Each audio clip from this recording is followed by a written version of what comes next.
Hi friends, स्वागत है आपका। तो चलिए आज हम लोग डिस्कशन करते हैं बिहार लोक सेवा आयोग के शिक्षक वैकेंसी TRE 3 के बारे में, जिसका कि विज्ञापन संख्या 22/2024 दिया हुआ है। ठीक है, इसका वेबसाइट है bpscbih.nic.in। इस पर जाके आप अपना आवेदन अप्लाई कर सकते हैं। तो इसी क्रम में जैसे कि अभी तक इन्होंने विषयवार रिक्तियां नहीं निकाली है, तो समय आने पे ये विषयवार रिक्तियाँ भी निकालेंगे। यहाँ पे दिया हुआ अभी रिक्तियाँ नहीं आई हुई है, यहाँ पे भी है, रिक्तियाँ अभी नहीं दी हुई है। चलिए आगे चलते हैं। क्या कहा है इन्होंने? इन्होंने ये भी कहा है कि एक से अधिक चरणों में एग्ज़ाम आयोजित हो सकती है। ठीक है, और सबसे बड़ी बात यह है कि जो अपियरिंग कैंडिडेट हैं अब वो किसी तरह से सम्मिलित नहीं हो पाएंगे। यहाँ पर दिया हुआ है कि CTET और STET वाला जो अपियरिंग वाले कैंडिडेट हैं वो इसमें अब सम्मिलित नहीं होंगे। चलिए आगे चलते हैं। और क्या क्या अर्हता होना चाहिए? सबसे पहले तो आप भारत के नागरिक होने चाहिए, ये तो बहुत ज़रूरी है, भारत का नागरिक होना चाहिए।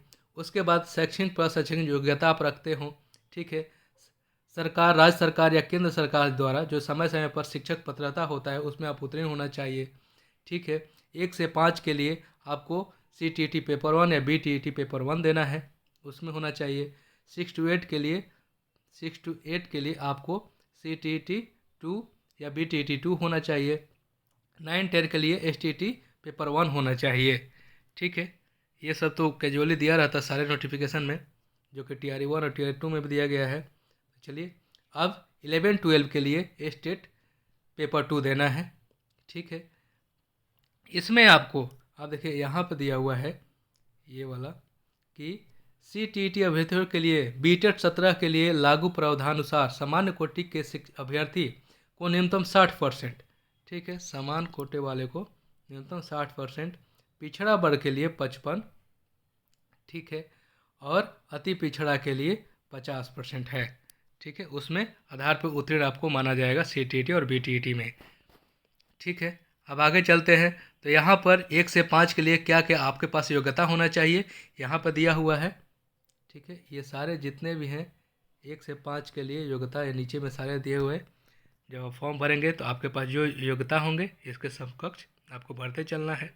ठीक है, आगे यहाँ पर देखिए एक नया नोटिफिकेशन में दिया है जो कि सब में नहीं दिया था कि बिहार शिक्षा विभाग बिहार के पत्रांक इतना दिनांक इतना के आलोक में NIOS द्वारा प्रदत्त 18 महीने के DLED की उपाधि मान्य नहीं होगी। इन्होंने साफ साफ बता दिया कि जो 18 महीने वाला DLED किया था अब उसकी मान्यता नहीं है, तो वो लोग फॉर्म ना भरें। ठीक है, आगे चलते हैं। अब यहाँ से आपको कक्षा 6 to 8 के लिए दिया हुआ है कि क्या क्या अर्हता आपके पास होना चाहिए, और आप देख लेंगे। इसी क्रम में आगे बढ़ते हुए हम लोग चलेंगे तो आपको यहाँ पे भी दिया हुआ है कि जो DLED था 18 महीने वाला वो अब इसमें, क्योंकि 6 to 8 में भी मान्य होता था, लेकिन अब इसमें भी 6 to 8 में भी मान्य नहीं होगा। इसी क्रम में इन्होंने 9 to 10 के लिए भी यहाँ पे दिया है कि क्या क्या आपके पास शैक्षणिक प्रशैक्षणिक योग्यता होना चाहिए। ठीक है, फिर शारीरिक शिक्षा के लिए भी है कि शारीरिक शिक्षा के लिए क्या क्या आप शैक्षणिक प्रशैक्षणिक योग्यता होना चाहिए। ठीक है, आगे बढ़ते हैं इसी क्रम में। तो हम लोग देखे हैं कि यहाँ पे संगीत के लिए दिया हुआ है कि संगीत में नीचे में शैक्षणिक प्रशैक्षणिक योग्यता क्या क्या है यहाँ पे देख सकते हैं आप। फिर ललित कला के लिए है, नृत्य विषय के लिए है। ठीक है, कक्षा 9-10 के लिए विशेष विद्यालय अध्यापक के लिए आवश्यक शैक्षणिक योग्यता है। यहाँ पे योग्यता अपना देख लेंगे क्या क्या योग्यता दिया हुआ है। ठीक है, फिर कक्षा 9 एवं 10 एवं कक्षा 6 से 10 तक अनुसूचित जाति और अनुसूचित जनजाति कल्याण विभाग के विद्यालय अध्यापक के पद पर नियुक्ति होती विषय समूह निम्नता होगा। इसमें भी अब विषय समूह देख लें, गणित है, विज्ञान है, ठीक, सामाजिक विज्ञान है, भाषा से संबंधित विषय है। फिर अब यहाँ पे आपको शिक्षा विभाग एवं अनुसूचित जाति एवं अनुसूचित जनजाति कल्याण विभाग के कक्षा 11 से 12 तक के विद्यालय अध्यापक के लिए सामान्य विषयों के लिए आवश्यक शैक्षणिक एवं प्रशैक्षणिक योग्यता, यहाँ नीचे दिया हुआ है उनकी क्या क्या योग्यता होनी चाहिए। ठीक है, 11-12 के लिए सब्जेक्ट यहाँ पे दिया हुआ है, टोटल क्या क्या सब्जेक्ट उसमें होंगे। ठीक है, ये अपना सब्जेक्ट देख लेंगे। आगे चलते हैं। तो कंप्यूटर के लिए जो कंप्यूटर विज्ञान लिए हुए रहते हैं, जो इंजीनियरिंग के होते हैं बीटेक वाले, उनके लिए है। तो इनमें तो पहले भी था कि उनको बीएड होना जरूरी नहीं है, यहाँ भी शायद दिया हुआ है। हाँ देखिए, यहाँ भी दिया हुआ है कंप्यूटर विज्ञान विषय के अभ्यर्थी के लिए बीएड की योग्यता अनिवार्य नहीं है। मतलब जो बीटेक किए हैं कंप्यूटर साइंस से 11-12 का टीचर बनना चाहते हैं, उनको बीएड की आवश्यकता नहीं है। वो बस स्टेट 2 किए हुए रहेंगे और 11-12 में अपना फाइट कर सकते हैं। ठीक है, फिर यहाँ पे संगीत के लिए दिया हुआ है। फिर कक्षा 11-12 तक वाणिज्य संकाय विषय में विद्यालय अध्यापक के पद पर नियुक्ति हेतु पात्रता परीक्षा के संबंध में यहाँ पे देख सकते हैं सब्जेक्ट क्या क्या है। ठीक है, यहाँ पे वही सब सब्जेक्ट वगैरह दिया हुआ है। अब स्नातकोत्तर के समतुल्य अर्हता से संबंधित स्पष्टीकरण। ठीक, इन्होंने साफ साफ सब कुछ दिखा दिया है। चलिए आगे चलते हैं, ये सब अभी किसी काम का नहीं है। अब आयु सीमा इन्होंने निर्धारित किया है। क्या है आयु सीमा? सभी पदों पर नियुक्ति हेतु न्यूनतम एवं अधिकतम उम्र सीमा की कट ऑफ तिथि 1/8/23 से होगी। 1/8/23 ही आपका देखा जाएगा। ठीक है, शिक्षा विभाग की अनुसूचित जाति के अनुसूचित जनजाति कल्याण विभाग के विद्यालय अध्यापक कक्षा 1 से 5 और शिक्षा विभाग के मध्य विद्यालय 6 से 8 और की अध्यापक के लिए कट ऑफ तिथि 1/8/23 को अभ्यर्थियों को न्यूनतम 18 वर्ष रखा गया है। ठीक है, तथा शिक्षा विभाग के 9 से 10 और 11 से 12 की अनुसूचित जाति कल्याण विभाग के 6 से 8 तथा 12 के लिए न्यूनतम आयु 21 वर्ष रखा गया है। ठीक है, अनुसूचित जाति के लिए थोड़ा सा इसमें छूट मिला हुआ है, तो इनको यहाँ पे 21 वर्ष की न्यूनतम आयु दिया गया है। ठीक है, अब आगे क्या है? न्यूनतम आयु तो सबका करीब करीब होगा, क्योंकि बैचलर डिग्री किए हुए रहते हैं तो हो जाता है। अब अपर लिमिट क्या लगाया गया है? उपरोक्त सभी पदों के लिए अधिकतम आयु अनारक्षित पुरुष 37 वर्ष। ठीक है, जनरल के लिए 37, पिछड़ा के लिए 40 है। ठीक, उसमें फिर महिला वगैरह हो गई, इनको 42 दिया हुआ है। सेवानिवृत्त कोई है तो उनको 60 वर्ष की दिया गया है। ठीक है, आगे बढ़ते हैं। तो इसमें क्या कहा गया है कि जो दिव्यांगजन है, अगर उसका वो दावा करते हैं तो यहाँ पे देखिए, दिव्यांग के दावा करने की स्थिति में सक्षम प्राधिकार द्वारा निर्गत प्रमाण पत्र जमा करना अनिवार्य होगा। मतलब कि जो निर्गत प्रमाण पत्र हैं उसको तो जमा करना ही है, और दूसरी बात ये है कि उनका अपडेट होना चाहिए, रिन्यूअल होना चाहिए। ठीक है, चलिए आगे चलते हैं। अब चयन प्रक्रिया यहाँ पे है, तो ये तो चलिए बाद की बात है कि बाद में देखा जाएगा कैसे क्या है, बट सामान्यतः देख लेते हैं। आपको 2.5 घंटे का टाइम मिलेगा, जैसे कि सब में होता है। 150 मिनट के लिए 150 क्वेश्चन है। ठीक है, चलिए आगे बढ़ते हैं। उसी तरह से 6 to 8 के लिए है, फिर उसी क्रम में 9 से 10 और अनुसूचित जाति कल्याण के लिए 6 to 8 के लिए वही समय दिया हुआ है। ठीक है, फिर 11-12 के लिए वही समय है। आगे बढ़ते चलते हैं। ठीक, हाँ, अब यहाँ पर देखिए, यहाँ पर जो दिया हुआ है कि भाषा अर्हता भाग 1 क्वालिफाइंग होगा, इसको बस क्वालिफाइंग रखना है और कोई मतलब ना है। ठीक है, अब यहाँ पे देखते हैं आगे फिर क्या है। सभी विद्यालय अध्यापकों के लिए ली जाने वाली लिखित परीक्षा वस्तुनिष्ठ एवं बहुविकल्पीय होंगे। मतलब MCQ को फॉर्म में आपको आने वाला है। ठीक है, इसमें निगेटिव मार्किंग कोई भी नहीं है, निगेटिव मार्किंग कोई भी नहीं है। ठीक है, अब आगे देखते हैं क्या है। बुलेट पॉइंट इन्होंने भी दिया है, क्या बुलेट पॉइंट में इन्होंने बताया है। बिहार राज्य विद्यालय अध्यापक नियमावली 2023 की कंडिका 7/5 के आलोक में परीक्षा के लिए अर्हतांक नियत करने के विवेकाधिकार आयोग को होगा। ठीक है, इन्होंने सीधा के सीधा जो भी होगा ये आयोग को कह दिया है कि आयोग का होगा।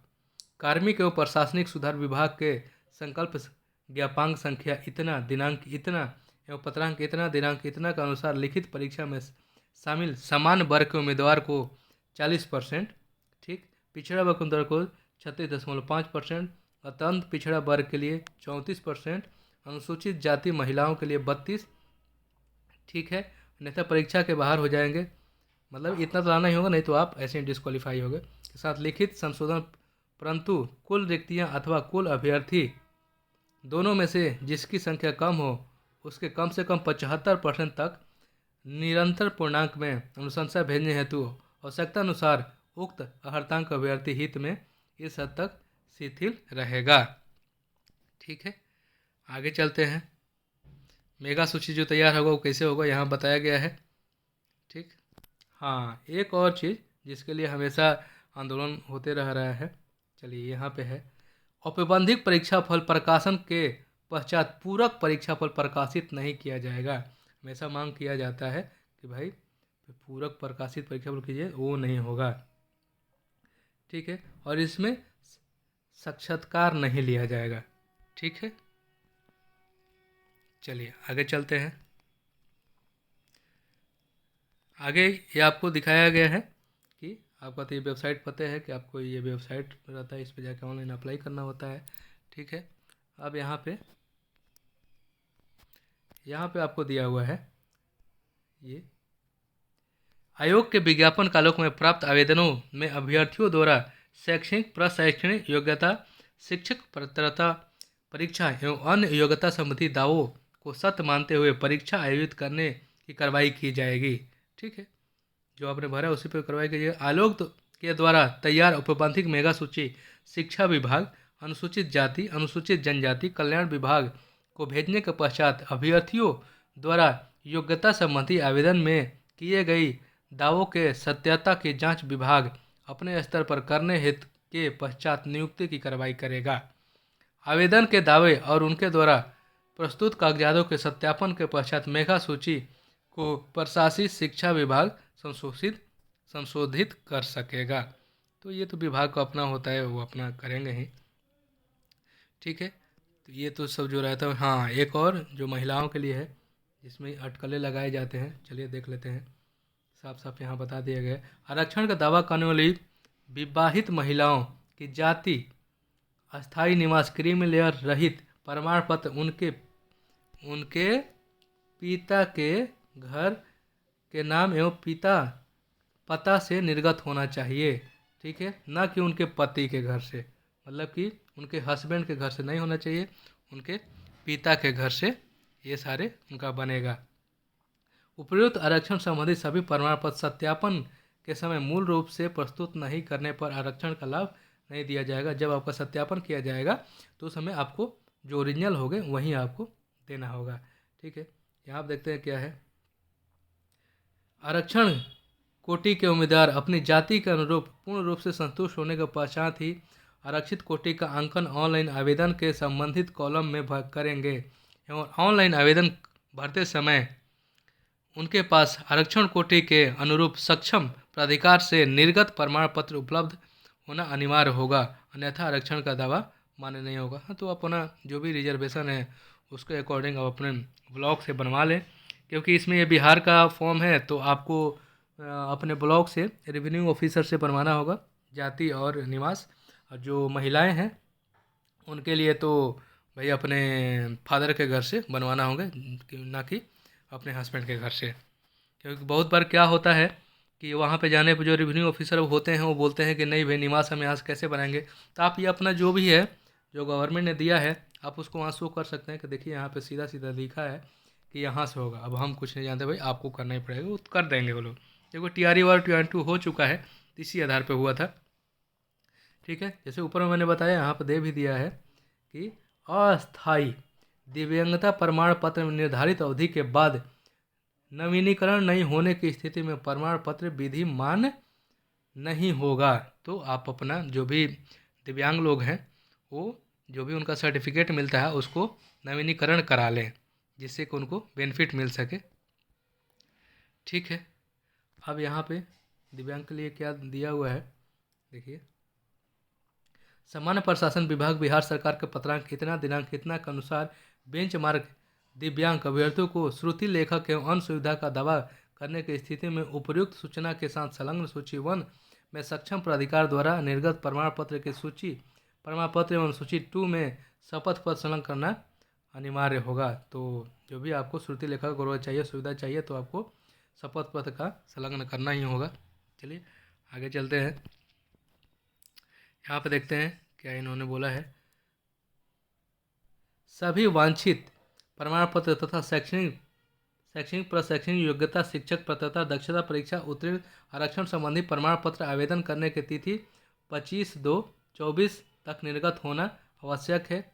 ठीक है, मतलब 25/2/24 तक है, इसलिए उतने डेट के अंदर में आपका ये शैक्षणिक प्रोसेसिंग हो जाना चाहिए। यदि विलम्ब शुल्क के साथ आवेदन करने का प्रावधान दिया जाता है, ऐसे इसमें दिया गया है, विलम्ब शुल्क का शायद दिया गया है कि विलम्ब आपको हो गया है तो कुछ शुल्क लग करके आप आगे अपना फॉर्म भर सकते हैं। तो उससे उक्त अर्हता पात्रता संबंधी कोई भी अंतिम तिथि विस्तारित अथवा प्रभावित नहीं होगी। ठीक है। ऑनलाइन आवेदन क्रम में अभ्यर्थी से कतिपय सूचना सिर्फ डाटाबेस संधारित करने हेतु ली जाती है। अगर उक्त सूचना से संबंधित किसी प्रकार का छूट विज्ञापन में अंकित नहीं है तो उनका दावा न तो मान्य होगा और न ही उनका लाभदेय होगा। विज्ञापन में वर्णित सूचना, शर्त, जानकारी, किसी प्रकार के छूट ही अंतिम रूप से मान्य होगा। ठीक है, ये तो हर अपना विभाग लिखता है अपना। आगे देखते हैं क्या कहा है इन्होंने। आयोग द्वारा किसी भी समय मांगे जाने पर अभ्यर्थी को सक्षम प्राधिकार द्वारा निर्गत निम्नलिखित प्रमाण पत्र का मूल प्रति सत्यापन हेतु प्रस्तुत करना होगा। क्या क्या है देखते हैं। मैट्रिक का प्रमाण पत्र जन्मतिथि के लिए, विज्ञापन के अनुरूप शैक्षणिक प्रशैक्षणिक योग्यता एवं शिक्षक पात्रता, दक्षता परीक्षा उत्तीर्णता के अनुरूप सक्षम प्राधिकार के द्वारा निर्गत प्रमाण पत्र। ठीक है, विज्ञापन के अनुरूप शैक्षणिक प्रशैक्षणिक योग्यता एवं शिक्षक पात्रता, दक्षता परीक्षा उत्तीर्ण के अनुरूप सक्षम प्राधिकार के रूप में निर्गत अंक प्रमाण पत्र, ये सब चाहिए जो कि आपको कभी भी मांगा जा सकता है। आप अपना प्रस्तुत करेंगे कि हाँ भाई हम जो है जेन्युइन कैंडिडेट हैं, इसमें कोई भी हेरफेर नहीं हुआ है। ठीक है, आगे चलते हैं। आगे 4 नंबर पॉइंट देखते हैं। यहाँ पे पिछड़ा वर्ग, अत्यंत पिछड़ा वर्ग के उम्मीदवार के लिए क्रीमी लेयर रहित महिला उम्मीदवार के लिए पिता के नाम एवं पता से निर्गत क्रीमी लेयर होना चाहिए। ये तो ऊपर में हम लोग डिस्कशन कर चुके हैं, ये होना ही चाहिए। ठीक है, पिछड़ा वर्ग 5 नंबर पॉइंट, पिछड़ा वर्ग अत्यंत पिछड़ा वर्ग के उम्मीदवार के लिए क्रीमी लेयर रहित घोषणा पत्र विगत 1 वर्ष के पूर्व क्रीमी लेयर रहित प्रमाण पत्र होने पर दावा की स्थिति में। हाँ ठीक है। अनुसूचित जाति अनुसूचित जनजाति के उम्मीदवार के लिए जाति एवं अस्थायी निवास प्रमाण पत्र महिला उम्मीदवार के लिए पिता के, हाँ वही दिया ऊपर वाला ही सब दिया है। ठीक है, EWS के लिए दिया है। ठीक है, फिर दिव्यांग, फिर ऐसे यहाँ पर दिव्यांगों के लिए दिया हुआ सब कि दिव्यांगता से संबंधित विहित प्रपत्र में सक्षम प्राधिकार द्वारा निर्गत वैध प्रमाण पत्र होना चाहिए। ठीक है, आगे फिर यहाँ पे है बिहार सरकार के किसी भी सरकारी चिकित्सा महाविद्यालय एवं अस्पताल से निर्गत अथवा परामर्शिष्ट संपुष्ट दिव्यांगता प्रमाण पत्र मान्य होगा। तो अपना दिव्यांगता जो भी सर्टिफिकेट बने तो इसी तरह सरकारी चिकित्सा विद्यालय से बने, अस्पताल से बने, जो कि मान्य हो। ठीक है, अन्यथा दिव्यांगता प्रमाण पत्र सिविल सर्जन CMO द्वारा निर्गत समर्पित करने की स्थिति में उम्मीदवारी औपबंधिक मानी जाएगी। ठीक है, तथा चयन के पूर्व दिव्यांगता प्रमाण पत्र को सरकारी चिकित्सा महाविद्यालय एवं अस्पताल से संपुष्ट करना अनिवार्य हो गया। दिव्यांगता प्रमाण पत्र असंपुष्ट अथवा गलत पाए जाने पर उम्मीदवारी रद्द करते हुए आवश्यक कार्रवाई की जाएगी। ये तो होना ही चाहिए जो गलत फ्रॉड करेंगे। फिर यहाँ पे आगे देखते हैं सामान्य प्रशासन विभाग बिहार सरकार के पत्रांक दिनांक इतना के अनुसार बेंच मार्क अभ्यर्थी को श्रुति लेखक एवं अन्य की सुविधा करने की स्थिति में उपयुक्त अधिसूचना के साथ संलग्न सूचियों ऊपर में हम लोग डिस्कस कर चुके हैं। ये सब फिर से ये दिए हुए हैं। 10 नंबर पॉइंट, भूतपूर्व सैनिक को उम्र सीमा में छूट का दावा करने के वो सब होना ही चाहिए। सर अपना सर्टिफिकेट मांग रहा है कि आप अपना अगर किसी चीज़ का दावा कर रहे हैं तो उसका सर्टिफिकेट होना चाहिए। जैसे कि आप स्वतंत्रता सेनानी का नाती पुत्र, तो उसका भी सर्टिफिकेट होता है, वो भी होना चाहिए।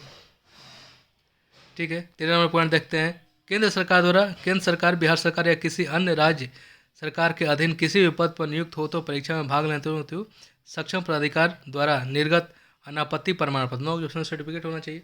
ठीक है, फोटो युक्त पहचान पत्र, आधार कार्ड हो सकता है, हाल का खींचा हुआ 2 फोटो, लिखित परीक्षा के लिए भरे गए डाउनलोड किए गए आवेदन की प्रति, लिखित परीक्षा के लिए निर्गत ई एडमिट कार्ड की प्रति, ये सब मांगा जा सकता है किसी भी समय। इसलिए ये सब पहले तो ये आपका जो आवेदन भरेंगे, फॉर्म भरेंगे, इसको भी हार्ड कॉपी निकाल लेंगे और एडमिट कार्ड तो रहेगा ही, तो इसको भी आप रखेंगे। ठीक है, इसमें जो परीक्षा शुल्क रखा गया है वो सामान्य के लिए, जनरल के लिए 750 रखा गया है, SC OBC वगैरह के लिए अनुसूचित जाति अनुसूचित जनजाति के लिए 200 रखा गया है, महिलाओं के लिए, दिव्यांग के लिए 200 रखा गया है। ठीक है, अन्य सभी के लिए जो कि अदर स्टेट्स आएंगे उनके लिए भी 750, क्योंकि वो भी जनरल हो जाएंगे। ठीक है, अब यहाँ पे एक चीज़ और दिया हुआ है, देखिए ये पॉइंट हाईलाइट नहीं है बट ये अच्छा पॉइंट है। अभ्यर्थी को उपयुक्त परीक्षा शुल्क के अतिरिक्त विभिन्न बैंकों द्वारा निर्धारित चार्ज भी देना होगा, जिसे ऑनलाइन भुगतान के क्रम में बैंक द्वारा स्वतः बैंक चार्ज के रूप में ले लिया जाएगा। ठीक है, बायोमेट्रिक फी 200 रुपये। लेकिन आप अगर यहाँ पर देखिए दिया हुआ इस पॉइंट को, वैसे अभ्यर्थी जिनका ऑनलाइन आवेदन में पहचान पत्र के रूप में आधार कार्ड अंकित किया जाता है, उन्हें बायोमेट्रिक फ़ी के रूप में 200 रुपये अतिरिक्त शुल्क भुगतान नहीं करना होगा। तो आप अपना 200 रुपये क्यों देंगे, आधार कार्ड ही देंगे। ठीक है, अब आगे चलते हैं। तो आगे में आपको डेट दे दिया गया है, कब से कब आपको डेट रखा गया है। ऑनलाइन आवेदन पत्र भरने से संबंधित तिथि एवं निर्देश 10 तारीख से आपको फॉर्म भरा जाएगा, 23 तक भराएगा। चलिए, मैंने ऊपर बता भी था कि विलम्ब होने पर शुल्क के साथ, ऊपर नहीं लिखा था बट हमने पहले ही बता दिया था, और यहाँ पे दिया हुआ है 2 दिन का समय। विलम्ब शुल्क के साथ रजिस्ट्रेशन 25 तक है।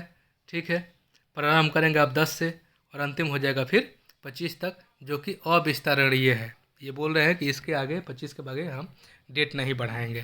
तो 10 से 25 15 दिन टाइम हो गया, इसके अंदर में आप अपना सब भर लेंगे। ठीक है, अब यहाँ पे क्या कुछ करना है, ऑनलाइन आवेदन भरते समय अभ्यर्थी को सभी संबंधित प्रमाण पत्र कागजात को PDF फॉर्मेट के निर्धारित स्थान पर अपलोड करना आवश्यक है। जैसा कि आप पहले भी करते आए हैं, उसी तरह से सारा का सारा अपना जो भी सर्टिफिकेट है उसको अपलोड करेंगे। ठीक है, यहाँ पर रजिस्ट्रेशन का दिया हुआ है, रजिस्ट्रेशन कैसे करना है ये सब आप जानते हैं। मोबाइल नंबर जो आपके पास रहता है वो दीजिएगा, email ID दीजिएगा। ठीक है, सबमिट करने से पहले जो भी आपको एडिट करना है एडिट कर लीजिएगा, नहीं तो फिर वो एडिट नहीं होगा। ठीक है, आगे चलते हैं। email ID, mobile number, user name और पासवर्ड को आप सुरक्षित रखेंगे, क्योंकि इसी से फ्यूचर में आपको काम होने वाला है। ठीक है, ये भी TRE ने निकाला है नया, तो इसमें भी दिया ही है। क्या दिया है, इंटरनेट या बैंकिंग प्रावधान के लिए आयोग उत्तरदायी नहीं होगा, अतः अभ्यर्थी अंतिम तिथियों का इंतजार नहीं करेंगे एवं उसके पूर्व ही सभी प्रक्रिया पूरी कर लेंगे। ये बस वही बोले 25 से पहले अपना आवेदन पूरा कर लीजिए, अगर नहीं करते हैं तो हमारी कोई जिम्मेदारी नहीं है।